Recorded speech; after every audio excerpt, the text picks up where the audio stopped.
Bonjour et bienvenue dans cette vidéo, on va parler de la sortie de Louis Vuitton La Beauté, qui a fait pas mal parler pour une raison simple, les prix. Oui, bien sûr, faisons comme ça, voilà, hein. Et puis moi j'ai qu'à vendre un rein, hein. On s'en fout, j'en ai pas. Je ne pense pas avoir besoin de détailler 150 ans pour dire qu'une palette de 4 fards à paupières à 220 € ou un rouge à lèvres à 140 €, c'est délirant, ridicule, parfaitement inutile et parfaitement dispensable. Je pense que la majorité des gens qui vivent dans le monde réel en ont conscience. À la place, j'aimerais avoir une discussion nuancée sur certaines choses que cette sortie a mises en lumière. La première question, c'est pourquoi ce prix? J'ai vu plusieurs influenceurs donner des facteurs d'explication. Comme d'habitude, merci de ne pas envoyer de commentaires ou de messages haineux aux créateurs qu'on va mentionner dans cette vidéo. L'équipe de Josette la Chaussette condamne le harcèlement parce qu'on est convaincu qu'il est possible de ne pas être d'accord avec quelqu'un et de se comporter comme un adulte civilisé et pas comme un singe sous LSD. C'est un produit, si je vous dis pas de bêtises, qui est made in France. En tout cas, les rouges à lèvres sont made in France. Pour fabriquer tes produits, les pays européens sont les plus chers. C'est extrêmement rare qu'un produit soit fabriqué en France. Je vais vous expliquer certaines choses que je n'ai jamais vues ailleurs et qui, pour moi, quand je dis justifie, c'est que pour moi, en fait, le prix vient aussi de là. Donc, bien sûr, déjà, d'un point de vue totalement objectif,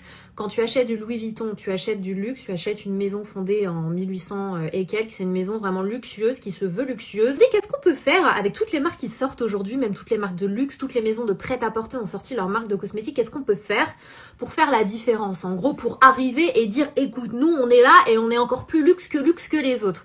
Ils se sont dit, on va jouer sur le packaging, parce que je peux vous assurer que dans ce produit, la partie qui coûte le plus cher, c'est le packaging. Pourquoi? Les informations du produit gravées à même le packaging. Ça, c'est un certain coût. Tu fais graver ton produit de la palette de fard à paupières jusqu'au rouge à lèvres. Tu ne retrouves aucune étiquette. Pour commencer, parlons de l'expérience d'achat. Si tu achètes Chanel, Dior, Yves Saint Laurent, c'est chez Sephora. Tu choisis tes produits, tu vas en caisse, tu payes et basta. Tandis que Louis Vuitton, tu te rends en boutique, tu as une vendeuse qui s'occupe de toi, tu attends sur un fauteuil, on te propose une boisson. Et comme si tu achetais un sac à main Louis Vuitton, on te ramène un sac, ton maquillage est bien emballé et avec un sac pour chaque produit que tu achètes. Oui, tout à fait. Expérience de suremballage de luxe. Qu'on soit clair, tout ça est évidemment à prendre en compte. Comme j'en ai parlé dans une vidéo précédente, ce qui coûte cher quand on vend du maquillage, c'est dans l'ordre. La distribution qui inclut l'expérience d'achat de luxe, le marketing, notamment les colis aux influenceurs. Coffret magnifique, ça c'est clair et net, il n'y a même pas de débat, il n'y a même pas de sujet. C'est tellement lourd, je pense qu'à lui tout seul il pèse 5 kilos. Je vous jure, c'est extrêmement lourd, mais c'est magnifique. Donc vous avez une petite partie en cuir juste ici, un peu comme de la maroquinerie.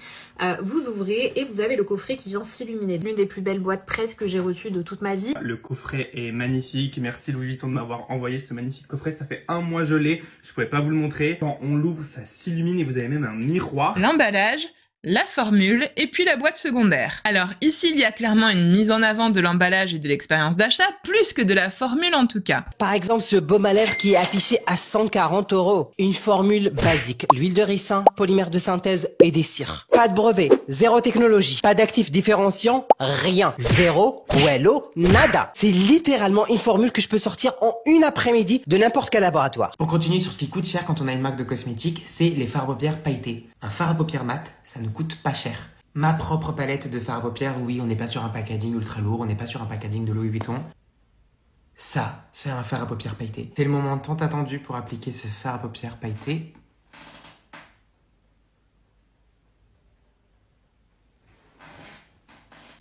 Et je ne suis pas dans les bureaux de Louis Vuitton, mais je pense clairement qu'on reste sur des marges absolument énormes. Alors, pourquoi ce prix ?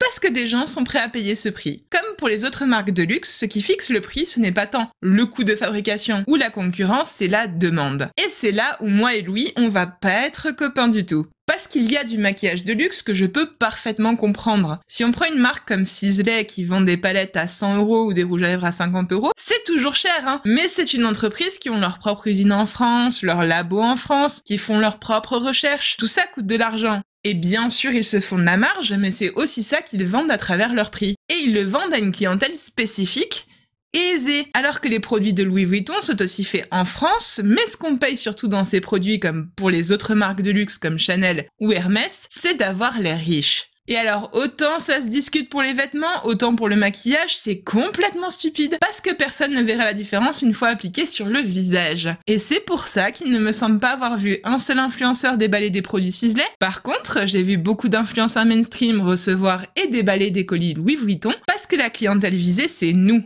le public qui regarde. Et c'est là où ça me pose un souci. J'aimerais souligner un point qui me titille le cerveau. Il y a quelques mois à peine, je vous avais fait une vidéo pour vous parler de la normalisation des prix de plus en plus scandaleux et de comment un prix scandaleux vous paraît moins scandaleux au milieu de prix scandaleux. Et j'avais fini la vidéo comme ça. Où est la prochaine étape? Le prochain palier? Eh bien, il nous reste le méga luxe indécent, comme Tom Ford.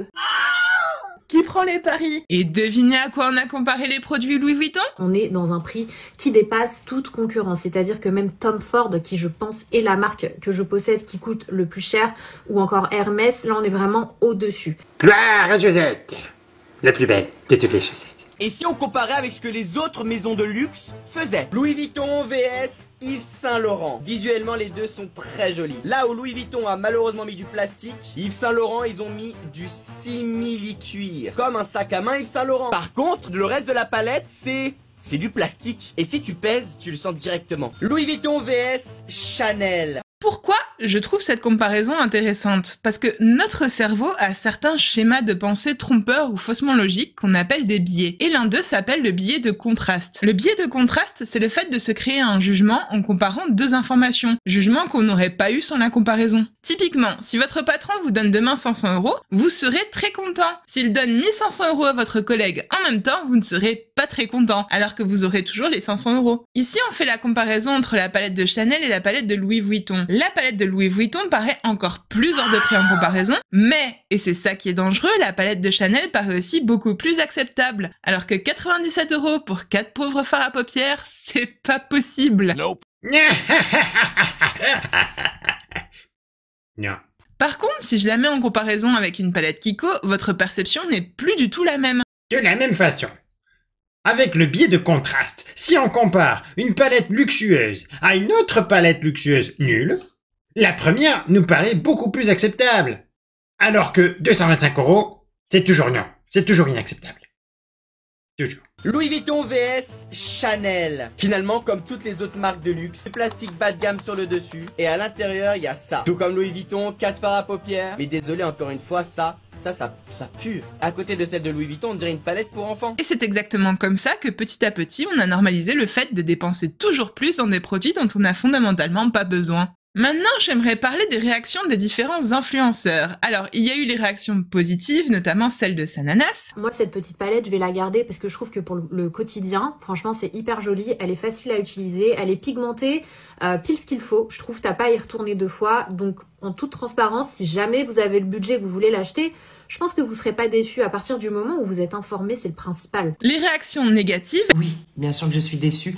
Et en même temps, pas vraiment. En tant que passionné de maquillage, et sincèrement passionné, j'adore le maquillage, j'adore les formules, j'adore les produits, j'adore les innovations, j'adore les nouveautés. Quand on me parle d'un lancement de marque dirigé par Pat McGrath, encore une fois qui est une des plus grandes maquilleuses du monde, qui elle-même a sa propre marque avec des produits de fou, on ne peut pas s'attendre à une palette de fards à paupières à ce prix-là, et surtout avec cette qualité, cette pigmentation-là. Et j'aimerais mentionner un cas très drôle qui est celui de Nikki Tutorial. C'est une créatrice très connue sur YouTube qui fait maintenant principalement des TikTok au format classique de la personne qui découvre des paillettes pour la première fois de sa vie.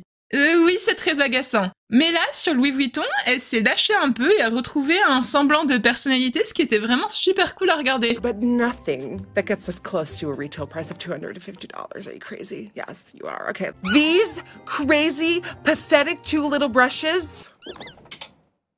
What's going on? Is this a revolutionary new shade I've never seen before? No, not at all. Et il y a eu des réactions plus intéressantes. Elle a bien raison, moi je savais direct que Vuitton n'allait pas casser le game du make-up. Je savais très bien qu'ils allaient pas arriver avec des couleurs de dingue, des textures innovantes, des trucs un petit peu futuristes qu'on n'a jamais vu, c'était sûr. Je pense que si vous me suivez sur mes autres réseaux, vous savez que j'ai tout sauf un passé de menteuse dans ma carrière d'influenceuse. Donc du coup, c'est vrai que j'ai trouvé ça un peu drôle qu'on me dise « Oui, t'as pas l'air convaincu ». J'ai pas à être convaincue puisque je ne compte pas travailler avec Louis Vuitton. Je ne travaille pas avec eux à l'heure d'aujourd'hui. Ça ne se dit pas, je crois, à l'heure d'aujourd'hui.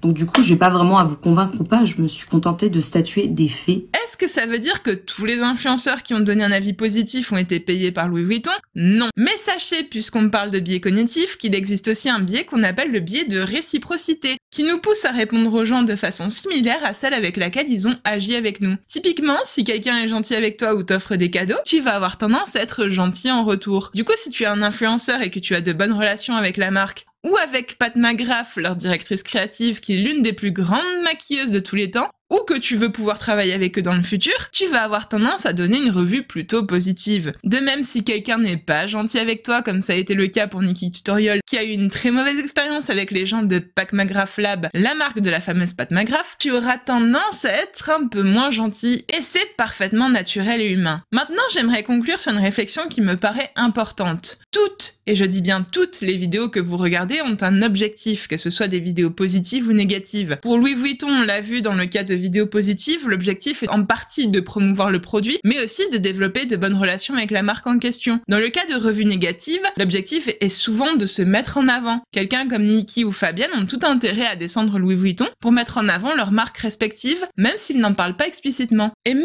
dans les cas des créateurs qui vous disent « Regardez-moi, je suis 100% honnête. 100% honnête, je ne reçois pas de colis de presse, je n'ai pas de problème, je n'ai rien à gagner, je suis 100% honnête. 100% pas net. 100% honnête, voilà. Oui. Leur vidéo a été conçue dans l'objectif de faire des vues et de gagner de l'engagement. Et je précise, dans ces trois cas, ce n'est ni bien ni mal tant que vous en avez conscience. Il n'y a aucun jugement de ma part. Mais les trois sont considérés comme très négatifs sur YouTube, où les gens viennent surtout chercher de la sincérité et du contact humain. Alors que fondamentalement, la très grande majorité des vidéos sur la plateforme ont été conçues avec l'objectif que vous les regardiez. Sinon, elles ne seraient pas publiques. La phrase qui revient souvent des quelques gens qui n'apprécient pas mes vidéos, c'est « vous avez fait cette vidéo pour le buzz et pour les vues », ce qu'ils considèrent comme une très grande insulte, mais qui m'a toujours personnellement fait beaucoup rire, parce que je passe 20 à 30 heures sur chaque vidéo. Évidemment, j'ai envie qu'on les regarde. Même cette vidéo qui a le but principal de faire réfléchir, a aussi l'objectif d'être vue par des gens, sinon elle ne serait pas ici. Et c'est très important que vous en ayez conscience. Votre attention est une ressource limitée que beaucoup de gens s'arrachent, parce qu'elle rapporte de l'argent. C'est pour ça qu'on parle d'économie de l'attention. Et c'est pour ça qu'il faut faire attention à qui vous la donnez. Et si vous êtes arrivé jusqu'ici, je vous remercie de m'en avoir donné un petit peu. N'hésitez pas aussi à nous donner un petit like, ça fait toujours plaisir, et à nous dire en commentaire qu'est-ce que vous achèteriez à la place de cette palette de Louis Vuitton. Oui, allez-y, ça fait toujours plaisir.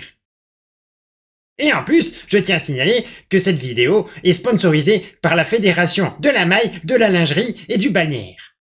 Bon, c'est malheureusement faux. Non. Mais il devrait. Alors faites-le vous aussi.